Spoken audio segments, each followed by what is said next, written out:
8 दिसंबर दिन रविवार को गीता जयंती का पर्व है। मार्गशीर्ष मास के शुक्ल पक्ष की एकादशी तिथि को हो भगवान श्री कृष्ण ने गीता का दिव्य ज्ञान कुल 700 श्लोकों के माध्यम से अर्जुन को दिया था। 700 श्लोकों में से केवल इन 9 श्लोकों का पाठ नित्य करने से किसी व्यक्ति का भाग्य बदल सकता है। योगस्थ कुरु कर्माणि संग त्यक्त्वा धनंजय सिद्ध सिद्धयो समो भूत्वा समत्वम योग उच्यते। अर्थात हे धनंजय अर्जुन, कर्म न करने का आग्रह त्याग कर यश अपयश के विषय में संबुद्धि होकर योग युक्त होकर कर्म कर, क्योंकि समत्व को ही योग कहते हैं। नास्ति बुद्धिरयुक्तस्य न चायुक्तस्य भावना न चाभावयत शांतिरशांतस्य कुत सुखम।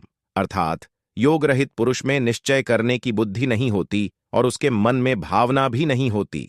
ऐसे भावना रहित पुरुष को शांति नहीं मिलती और जिसे शांति नहीं उसे सुख कहां से मिलेगा। विहाय कामान यह करवान पुमांश्चरति निस्पृह निर्ममो निरहंकार स शांति मधिगच्छति।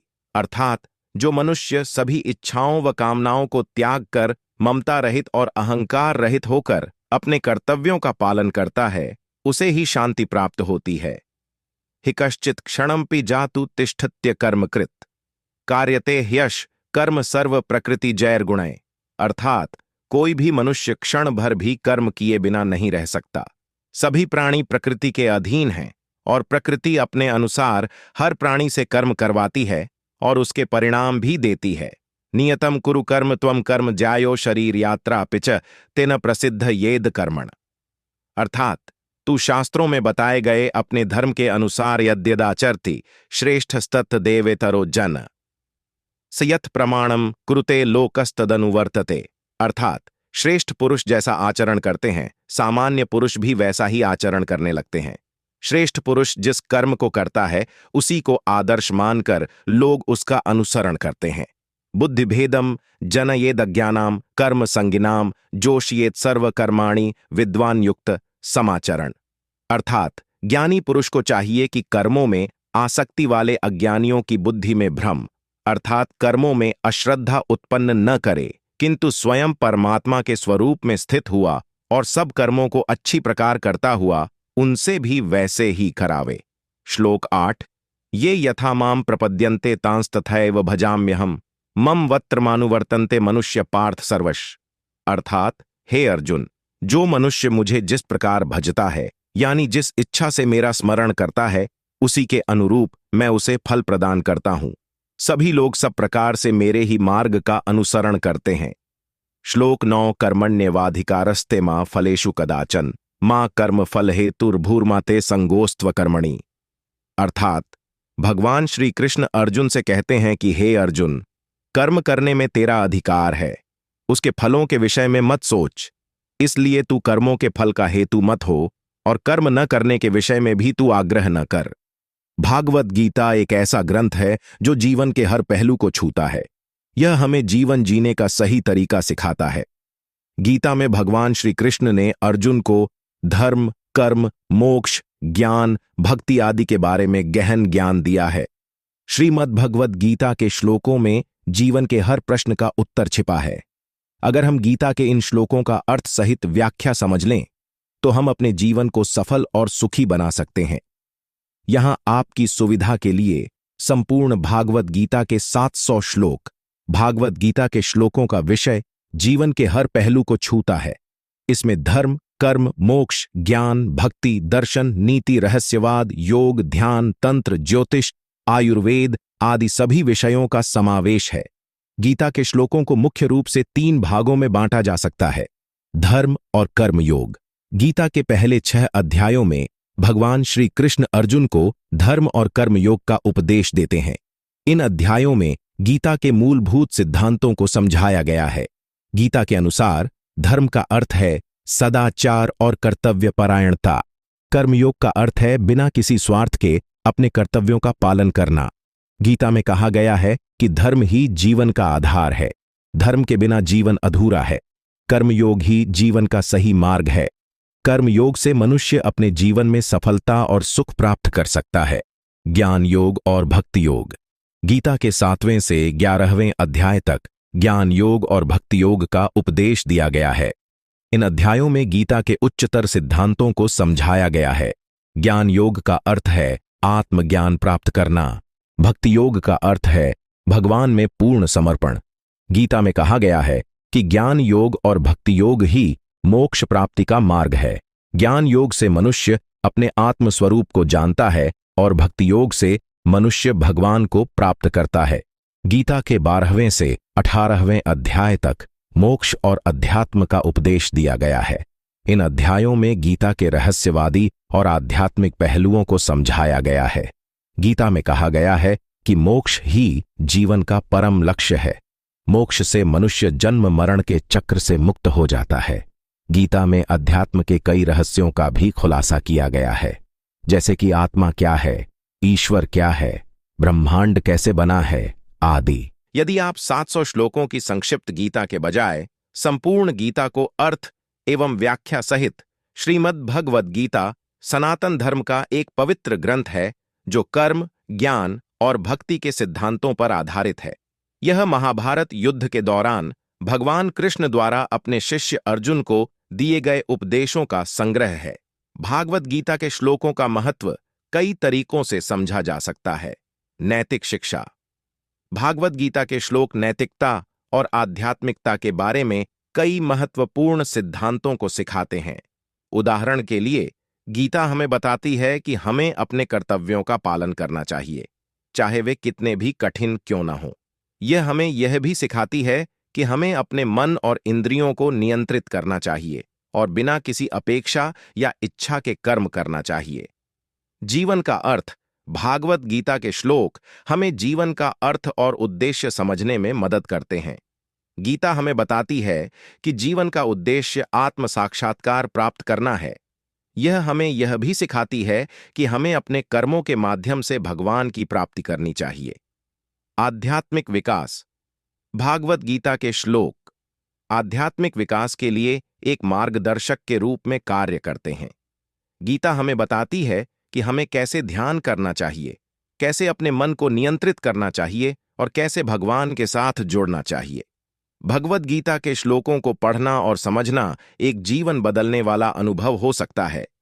ये श्लोक हमें जीवन के कई पहलुओं को समझने में मदद कर सकते हैं और हमें एक अधिक पूर्ण और संतोषजनक जीवन जीने में मदद कर सकते हैं। भागवत गीता के श्लोकों को आसानी से कैसे याद करें? भागवत गीता के श्लोकों को आसानी से आप उन्हें अपने जीवन में कैसे लागू कर सकते हैं, इसका पता लगा पाएंगे। श्लोकों को उच्चारण करें।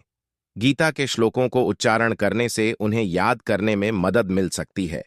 जब आप श्लोकों को उच्चारण करते हैं तो आप उन्हें अपने दिमाग में जमा कर लेते हैं। श्लोकों को समूहों में बांटें और उन्हें याद करने का प्रयास करें। गीता के श्लोकों को समूहों में बांटने से उन्हें याद करने में आसानी होती है। आप श्लोकों को उनके विषय के आधार पर या उनके अर्थ के आधार पर समूहों में बांट सकते हैं। श्लोकों को याद करने के लिए सहायता प्राप्त करें। यदि आप गीता के श्लोकों को याद करने में कठिनाई महसूस कर रहे हैं तो आप सहायता प्राप्त कर सकते हैं। आप किसी विद्वान या शिक्षक से मदद ले सकते हैं। आप ऑनलाइन या पुस्तकालय में उपलब्ध गीता की याददाश्त बढ़ाने वाली पुस्तकों का भी उपयोग कर सकते हैं। यहाँ कुछ अतिरिक्त सुझाव दिए जा रहे हैं जो आपको गीता के श्लोकों को याद करने में मदद कर सकते हैं। ध्यान रखें कि गीता के श्लोकों को याद करने में समय और प्रयास लगता है। निरंतर अभ्यास से आप निश्चित रूप से गीता के श्लोकों को याद कर पाएंगे। गीता के अनुसार सबसे पवित्र क्या है? भगवत गीता के अनुसार भक्ति और प्रेम में समर्पित होना सबसे पवित्र माना जाता है। गीता में भगवान श्री कृष्ण ने यहां तक बताया है कि सबसे उच्च धर्म भक्ति में समर्पण करना है और प्रेम के साथ ईश्वर के प्रति आशीर्वाद भावना रखना चाहिए। भक्ति का अर्थ है भगवान के प्रति पूर्ण समर्पण और उससे होने वाला अद्भुत अनुभव। गीता यह विभिन्न अवधारणाएं और आदर्श प्रस्तुत करता है जिन्हें उच्चतम मूल्य रखने के रूप में समझा जा सकता है। यहां कुछ प्रमुख व्याख्याएं हैं। 1. धर्म। इस शब्द में कर्तव्य, धार्मिकता और नैतिक कानून शामिल हैं। गीता व्यक्तिगत चुनौतियों या प्रलोभनों के सामने भी अपने धर्म का पालन करने पर जोर देती है। अध्याय 2 श्लोक 47 में कहा गया है, आपका अधिकार निर्धारित कर्तव्यों का पालन करना है, लेकिन आप कार्यों के फलों के अधिकारी नहीं हैं। यह संदेश निस्वार्थ सेवा और बड़े अच्छे के लिए कार्य करने को बढ़ावा देता है, जो धार्मिक सिद्धांतों को बनाए रखने की पवित्रता को दर्शाता है। कर्म। यह अवधारणा कारण और प्रभाव के चक्र को संदर्भित करती है, जहां हमारे कार्यों के परिणाम होते हैं। गीता परिणामों से जुड़ाव के बिना अपने कर्तव्यों को पूरा करने का प्रोत्साहन देती है। अध्याय 3 श्लोक 19 में कहा गया है, इसलिए हमेशा अपने निर्धारित कर्तव्यों का पालन करें, क्योंकि निष्क्रियता से बेहतर है कर्म करना। यह सुझाव देता है कि सुनिश्चित परिणामों के बिना भी सार्थक गतिविधि में संलग्न होना निहित मूल्य रखता है और इसे पवित्र माना जाता है। 3 भक्ति। यह शब्द भगवान के प्रति समर्पण और प्रेम को दर्शाता है। गीता मोक्ष के मार्ग के रूप में भक्ति को बढ़ावा देती है। अध्याय 12 श्लोक 13 में कहा गया है, जो मुझ में सब कुछ और सब कुछ में मुझे देखता है, वह मुझे कभी नहीं भूलता, न ही मैं उसे भूलता हूं। यह श्लोक हर चीज में भगवान को देखने की पवित्रता को उजागर करता है, जो ईश्वर के लिए गहरे संबंध और प्रेम को बढ़ावा देता है।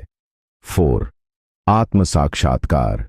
यह अवधारणा स्वयं और परम सत्य के सच्चे ज्ञान को प्राप्त करने को संदर्भित करती है।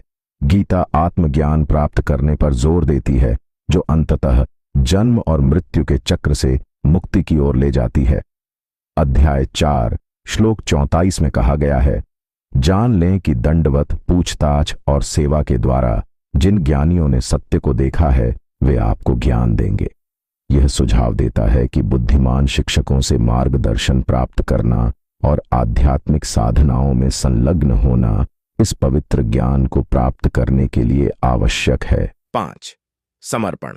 गीता अहंकार और आत्म इच्छा को भगवान के प्रति समर्पण करने पर जोर देती है। अध्याय 18 श्लोक 36 में कहा गया है, सभी प्रकार के धर्मों को छोड़कर बस मेरे सामने समर्पण करो, मैं तुम्हें सभी पापों से मुक्त कर दूंगा, डरो मत। इसका तात्पर्य यह है कि एक उच्च शक्ति पर भरोसा करना और उसके सामने आत्मसमर्पण करना पवित्र माना जाता है, जो अंतिम मुक्ति और स्वतंत्रता प्रदान करता है। अंततः भगवद गीता में सबसे पवित्र क्या माना जाता है, यह व्यक्तिगत व्याख्या के आधार पर भिन्न हो सकता है। हालांकि धर्म, कर्म, भक्ति, आत्म साक्षात्कार और समर्पण के व्यापक विषय सभी आध्यात्मिक विकास और मुक्ति के मार्ग में योगदान करते हैं, जिससे उनकी अंतर्निहित पवित्रता का पता चलता है।